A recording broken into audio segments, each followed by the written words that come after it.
I personally know it's frustrating to start your business, put a ton of energy in, and get no clients. In this video, I'm going to show you 5 strategies on how to get your first clients. Hi, I'm Achumboro Ataande, a 4-time entrepreneur, angel investor, and attorney, and I've been in your shoes 4 times trying to start a business from zero. In this video, we're going to dive into how you can do it, what worked for me, and if I had to start my 5th business, things that I would do. So let's jump into number 1. Number 1 is collaborate with a complementary business. So look for a business that does something similar to you, something that's offering services, types of clients that you're going for. They may need it, they purchase. Now, the beautiful thing about working with this business is they already have access to the audience you want to tap into. And since they don't provide the services you may provide, not all of them, but 1 out of 10, 2 out of 10, etc., they would want to increase the value they provide to their clients. So the client can look at them, hey, it's easier to work with them because now I don't just get one thing from there, but I can get 2. And that's the value you can bring, right? So go reach out to them and say, hey, this is what I do. I would love to come work with your clients. And you know what? Just because you're letting me in, I may give them a 10% discount. And that's something that'll get their clients even more excited. And then they'll associate, hey, I can only get this 10% discount if you're working through this channel. So that's one way to get more business. Talk to people who are doing business that is similar to yours, right? Not exactly the same. They're selling different products or different services to the same clients you're targeting, and find ways that you can partner with them and you can add value to their clients and also add value to them. On top of doing the 10% discount to their clients, or instead of that, you can also possibly pay them for these referral sources. You always have to make sure it's legally sound in the way you're doing it, but you can possibly pay them and say, hey, I will give you this percentage of the clients that come to me via you. And that's something, because you always want to make sure the person who you're partnering with, the person who you're taking from, feels like they're getting enough value. If they're getting enough value, they're going to want to continue, and then they're also going to want to promote. They're taking a risk too to share you with their client base. If something goes wrong with you, they may be very upset. So this is one thing that is a great way to start off. Now, the next thing, if you have the bandwidth, do it for free. Go find some influential people in the market so other customers may look up to and say, hey, I can do this and this service for you. Are you interested for free? I'm starting up. I want to make sure people enjoy my services. If you want to pay at the end, you can. If you don't, it's completely free. Don't worry about this, and offer that. And the beautiful thing about doing this is going to give you testimonial/reviews and help you spread word of mouth. Now, these people, if they're very influential in the industry, you can utilize and say, hey, I've done business for XYZ person. This is something I started off with one of my newer companies. We went to this industry we had no experience in, and we were trying to knock door-to-door sales, and it was not working because even though we had a lot of experience and relevance and testimonials in other industries, this industry is very insular. They only really want reviews from people who are within that industry. So we started off by doing a lot of free services to people who are in that industry, and then that helped build our reputation. And now people were vouching for us, saying, hey, no, they actually do really good work. And that was a way in for us. I understand a lot of us, we need money to start off, but this way can really ramp up your sales. And for us, it's led to a ton of sales afterwards.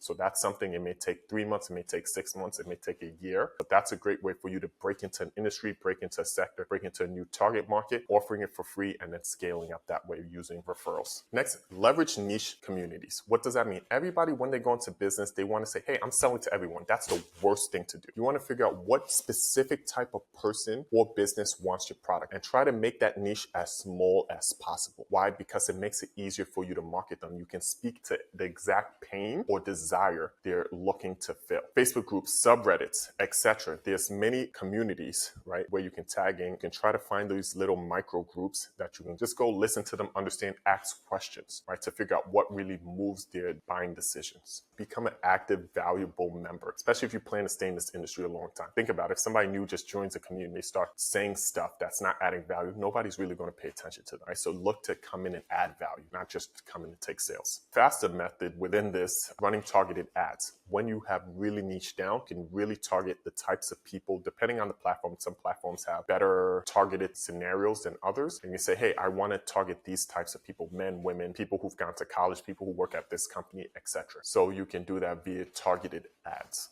Build strong relationships through networking. Now, a lot of people talk about networking in careers, but I don't think enough people talk about this in business opportunities, especially for new entrepreneurs or you're trying to dive into a market. So going to trade shows, going to conferences, going to networking events is a great way for you to, 1, understand the market better, but 2, find new opportunities. You want to understand the market better because if you don't understand the market, you don't understand why people make buying decisions, and you don't understand roadblocks that may be in your way. So you may end up making bad decisions. Your business may turn unprofitable, etc. This is a great way for you to tap into some valuable information that will not be in textbooks. Another thing, join professional associations or business associations that are related to your field. You want to become somebody of good reputation. The people who are usually in these associations, they usually have been in business longer. They know how the business works a little bit better than people who've just been in 1, 2, maybe 3 years, and they don't necessarily see the value of being in this longer term agency, association, etc. So that's something that can really propel you forward by getting in there early. You can have maybe 3, 4 years of experience that you wouldn't have otherwise. Same thing like being in an online community. Make sure you're offering value before you ask for something. So come in with a servant's heart, right? Look to help, look to add value, look to volunteer, etc. That's going to move you forward much faster than doing it the other way. Finally, follow up consistently. Check in on people, see how they're doing, and show, hey, how's business going? So when there is an opportunity, when there's ability, maybe they want you to subcontract, then now you've moved up to the top of their mind and they say, hey, let me try out that company. Let's see if they can actually provide this service. Let me partner with this person. The next topic most business owners get wrong. Most business owners do not leverage word of mouth appropriately. Most of us leave it to chance and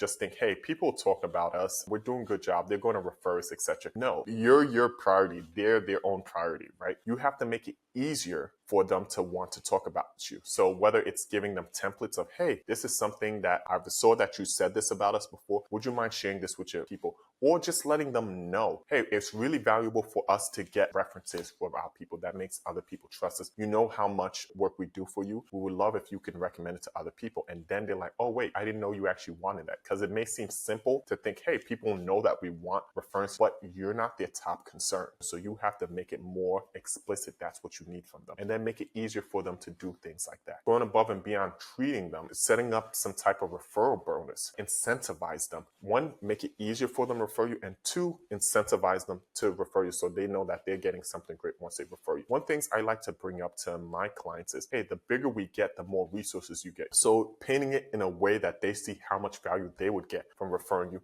is one of the great ways to really stimulate word of mouth while also making it easier for them to refer you. This is the last point I'll make, and I don't want you to miss it, because regardless if you do everything else right and you miss out on this, it'll crash all your efforts. Focus on customer experience. Customer experience is not just whether they appreciate your product or service, whether they appreciate dealing with you, whether they appreciate dealing with your company, your organization, your nonprofit, whatever you're doing. So is it an easy process to do a deal with you? Is it an easy process to pay you? Is it an easy process to give you feedback? Are they getting what exactly they contracted from you? One of the best things that a customer can say, hey, it's very easy to work with them. Because think about it. How many times would a company really want to work with someone and say, hey, they do good work, but they're difficult, or it's hard for me to get in contact with somebody? Think about how many times you're on the phone and you're calling up, whether you make it changing your flight plans, you need to talk to your telecom provider, etc., and you just can't get somebody on the phone. That's the same, those same experiences which will affect whether you want to do business or you really want to go through that process. Is something similar that people can experience when dealing with you. So you want to think about that process all the way through. And while it's hard to get customers to give